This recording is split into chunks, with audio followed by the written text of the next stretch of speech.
Israeli पागलपन कम न हुआ, गजा में रात भर बमबारी। इसराइली फौज ने खान यूनिस और जबालिया कैंप को निशाना बनाया। वस्ती गजा पर भी बारूद बरसाया गया। दर्जनों शहीद, मजमूई तादाद 17,700 से तजावुज़ कर गई। मुख्तलिफ ममालिक में इसराइल के खिलाफ रैलियाँ। स्पेन में 3,000 अफराद ने फ़लस्तीनी परचम लहराया। लंदन में भी बड़ा मुजाहरा, हज़ारों अफराद की इसराइल के खिलाफ नारेबाजी।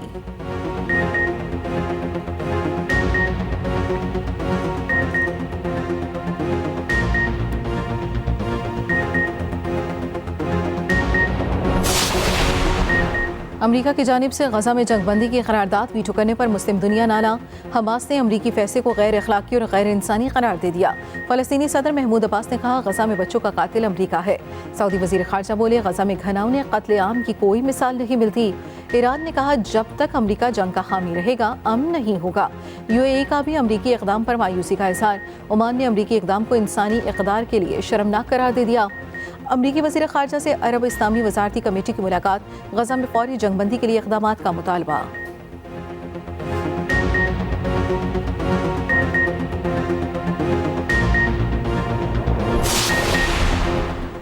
बताया जाए 93 और 99 में क्यों निकाला, नवाज शरीफ ने फिर जवाब मांग लिया। कहा, क्या कारगिल जंग छेड़ने का सवाल करने पर निकाला गया? वक्त ने साबित किया हम सही थे। मुल्क का यह हाल करने वालों का मुहासबा जरूरी है। मुस्लिम लीग नून के टिकट होल्डर से गुफ्तगू में बोले, हमारे दौर में मुल्क तरक्की कर रहा था, फिर कुछ किरदार आ गए जिन्होंने मुल्क को ठप कर दिया। समझ नहीं आती मुल्क की बागडोर एनआरडी के सुपुर्द कैसे कर दी।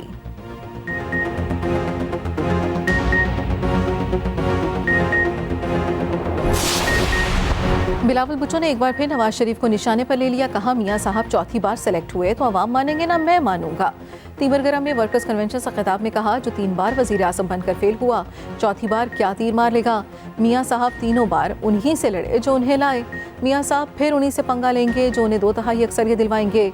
मुझे क्यों निकाला कहते कहते वो एवन फील्ड पहुंचे और वहां से इनकलाब लाने लगे। मियां साहब 3 बार सेलेक्ट हुए, चौथी बार तो इलेक्ट होकर आ जाएं। ये भी कहा, बानी PTI गलत थे, अंपायर की उंगली से सियासत करते रहे।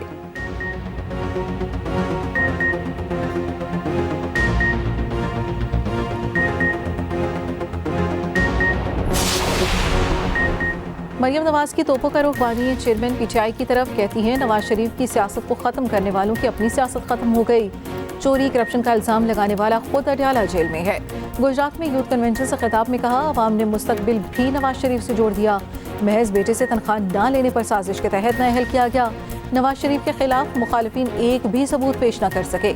नवाज शरीफ को रींग रींग कर इंसाफ मिल रहा है तो कहते हैं फेवर दिया जा रहा है।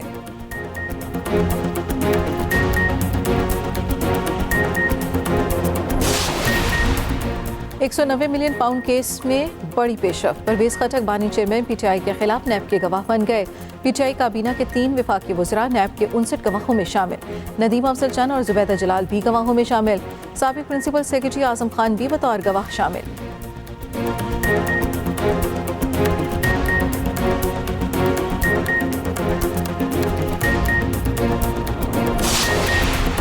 और बानी चेयरमैन PTI की हुकूमत का एजेंडा कश्मीर बेचना, इसराइल को तस्लीम करना था। हमने इस फितने को जदोजहद करके शिकस्त दी। पाकिस्तान पर इसराइल को तस्लीम करने का दबाव है। मौलाना फजल रहमान कहते हैं, लोग हमें जमहूरियत और पार्लिमान के ताने देते हैं। इदारे कौम के ज़ामिन है तो 75 सालों का बोझ भी देखें।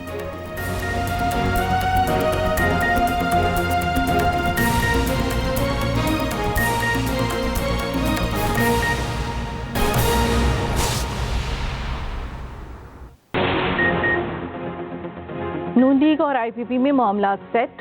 नून लीग लाहौर में अलीम खान को कौमी असम्बली की नशिस्त पर सपोर्ट करेगी। साहिवाल में नौमान लंगड़ियाल के मुकाबले में लीगी उम्मीदवार खड़ा नहीं होगा। ओन चौधरी और इसाक खाकमानी के मुकाबले भी लीगी उम्मीदवार नहीं आएगा। लोधरा में एक कौमी और एक सूबाई सीट पर IPP की हिमायत करेगी। सीट एडजस्टमेंट के लिए नून लीग और IPP की 6 रुकनी कमेटी चंद दिनों में नवाज शरीफ के सामने फहरिस्त रखेगी। मुस्लिम लीग नून के पार्लिमानी बोर्ड का एक और इजलास। झेलम, चकवाल और अटक के उम्मीदवार फाइनल। साबिक अरकान असम्बली से शहबाज शरीफ की मुलाकात। साबिक वज़ीर आज़म ने कहा, नवाज शरीफ की वापसी के बाद कौम की मायूसियां खत्म हो गई। नून लीग तवक्कुआत पर पूरा उतरेगी।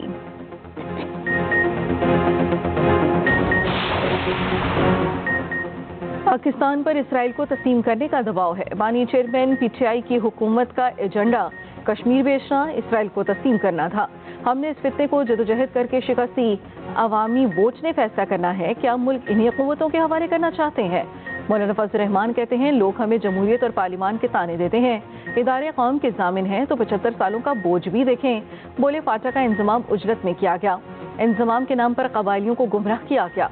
100 अरब सालाना तो क्या 5 सालों में 1 अरब भी कबायली इस्लाह को ना मिले।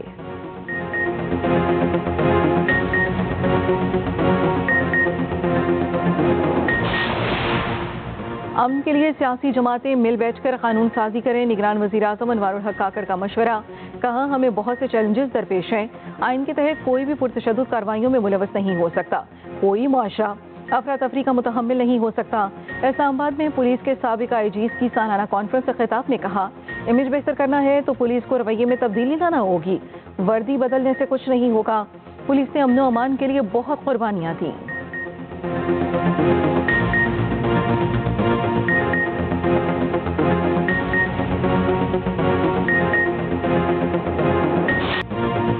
अमेरिका के गजा में जंगबंदी की करारदाद वीटो करने पर दुनिया नाला।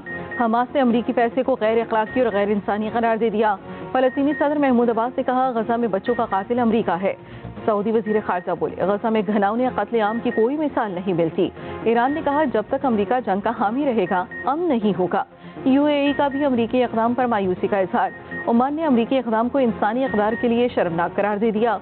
अमरीकी वजीर खारजा से अरब इस्लामी वजारती कमेटी की मुलाकात। गजा में फौरी जंगबंदी के लिए इक़दामात का मुतालबा।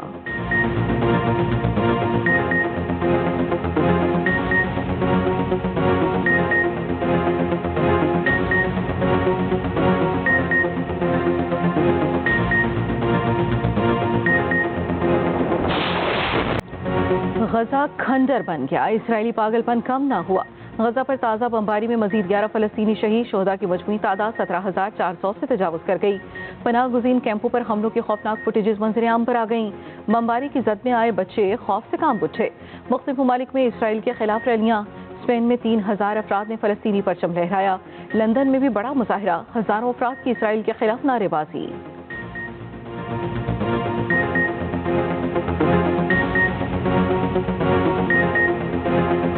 तौहीन इलेक्शन कमीशन की कार्रवाई और जेल ट्रायल चैलेंज माननीय चेयरमैन पीटीआई ने लाहौर हाई कोर्ट से रुजू कर दिया। मौक़िफ़ अपनाया, इलेक्शन कमीशन अदालत नहीं, तौहीन की कार्रवाई का इख्तियार नहीं। इलेक्शन कमीशन का जेल ट्रायल का फैसला भी गैर कानूनी है। फर्द जुर्म की कार्रवाई रोकने की इस्तदा।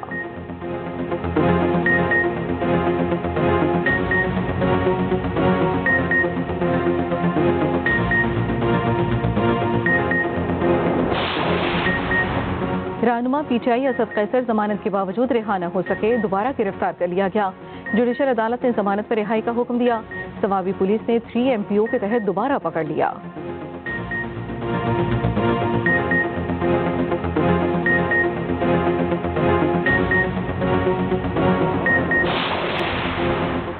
सारा नाम कत्ल केस का फैसला महफूज। सेशन जज 14 दिसंबर को फैसला सुनाएंगे। मकतूला के वालिद कमरे अदालत में आबदीदा हो गए। मुलजिम को सजाए मौत देने की इस्तदा। सरकारी वकील ने कहा, शाहनवाज अमीर का DNA सारा इनाम से मैच हो गया।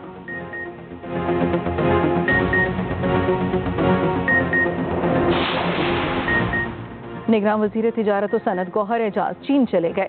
तिजारत, सरमायाकारी और मुश्तरका मंसूबों पर मुलाकातें करेंगे। गौहर एजाज कहते हैं, पाकिस्तान का चीन के साथ बड़ा तिजारती हुजम है। बरामदात को बढ़ाने का सबसे बड़ा पोटेंशियल चीन में नजर आता है। चीन के साथ तिजारत बढ़ाकर मुआशी मसाइल से निकल सकते हैं।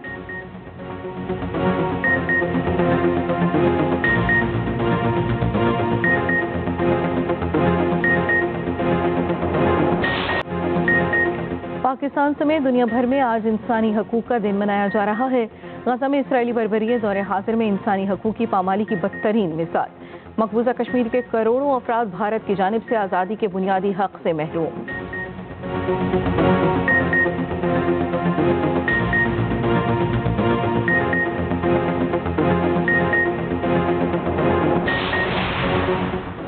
पाकिस्तान और ऑस्ट्रेलिया का वार्म अप मैच बगैर किसी नतीजे के खत्म। चौथे दिन का खेल बारिश की नजर हो गया। डबल सेंचुरी करने वाले Shan Masood player of the match करार पाए। फास्ट बॉलर खुरम शहजाद का कहना है, किसी बैटर को मुश्किल नहीं समझता, मौका मिला तो बेहतरीन परफॉर्मेंस दूंगा।